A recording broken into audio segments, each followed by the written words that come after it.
Bhumana Abhinay Reddy media సమావేశం. రైతులకు urea అందించడంలో ప్రభుత్వం విఫలమైంది. బ్లాక్ మార్కెట్లో 601 బస్తా విక్రయిస్తున్నారు. టీడీపీ నాయకులు యూరియాను బ్లాక్ మార్కెట్లో విక్రయిస్తున్నట్టు ఆరోపణలు వస్తున్నాయి. రైతులకు విరివిగా యూరియాను అందుబాటులో ఉంచాలి. రైతుల సమస్య తీర్చాలని 9వ తేదీ ఆర్డీఓ కార్యాలయం వరకు ర్యాలీ నిర్వహించాం. ఆర్డీఓకు వినతి పత్రం ఇస్తాం. తిరుపతిలో ఈ మధ్యన డబుల్ డెక్కర్ బస్సు మీద ప్రత్యేకంగా కొన్ని పత్రికలు కథనాల మీద కథనాలు రాస్తున్నాయి. నాకు అర్థం కానిటువంటి విషయం ఏంటంటే, వైఎస్ఆర్ కాంగ్రెస్ పార్టీ హయాంలో తిరుపతిని అభివృద్ధి పరిచేందుకు, తిరుపతి మరింత అభివృద్ధి చెందాలా, తిరుపతిలో రోడ్ ఇన్ఫ్రాస్ట్రక్చర్ బాగుండాలా, లైఫ్ స్టైల్ మారాలా, పెద్ద పెద్ద నగరాలతో పోటీ పడే విధంగా మన ఊరు కూడా పరివర్తన చెందాలని కోరుకొని అభివృద్ధి కార్యక్రమాలను చేపట్టడం జరిగింది. అందులో భాగంగానే మీ అందరికీ తెలుసు, ట్రాఫిక్ని తగ్గిస్తూ అనేక కొత్త మాస్టర్ ప్లాన్ రోడ్లను వినియోగంలోకి తీసుకొని వచ్చినాం. బాంబే లాంటి నగరాల్లోనే డబుల్ డెక్కర్ బస్సులు, మీకు తెలుసు బాంబే కోర్ ఏరియాలో పెద్ద వెడల్పాటు రోడ్లు ఉండవు, చాలా సులువుగా డబుల్ డెక్కర్ బస్సు ప్రయాణం అన్నది జరుగుతుంది. అది ఒక ప్రత్యేకమైనటువంటి ఆకర్షణగా నిలుస్తుంది. ఆ ఉద్దేశంతో తిరుపతిలో కొత్త రోడ్లు కూడా వేశాం.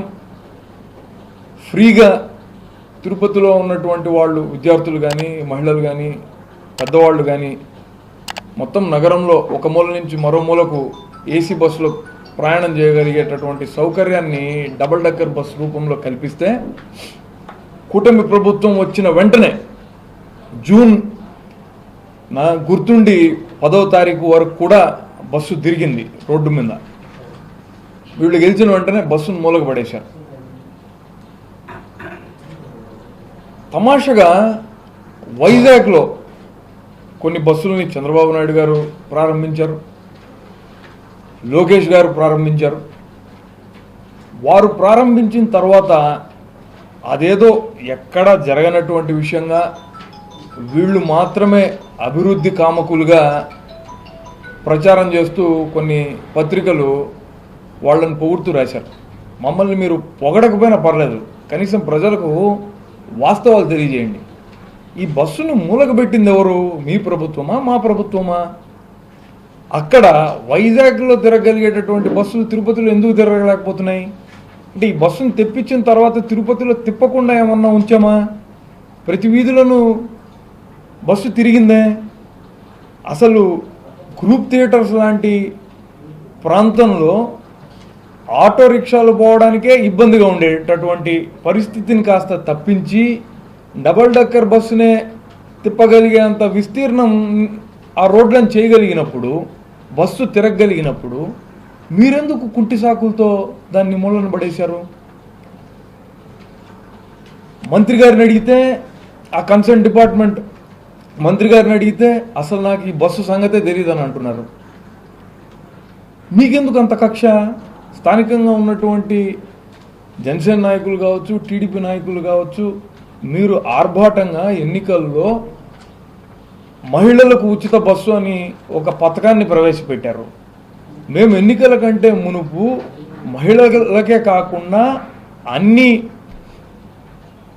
వయస్కుల వారికి, అటు మగవారికి ఆడవారికి సమానంగా, పిల్లలకి పెద్దలకి ఉపయోగకరంగా ఫ్రీ బస్సుని, డబుల్ డెక్కర్ బస్సుని ప్రవేశపెడితే దాన్ని మట్టుకు మూలన పెట్టేశారు. అది గరాజుకు పరిమితం అయిపోయింది, తుప్పు పట్టిపోతోంది. నేను నిన్న చదివాను ఈనాడు పత్రికలో,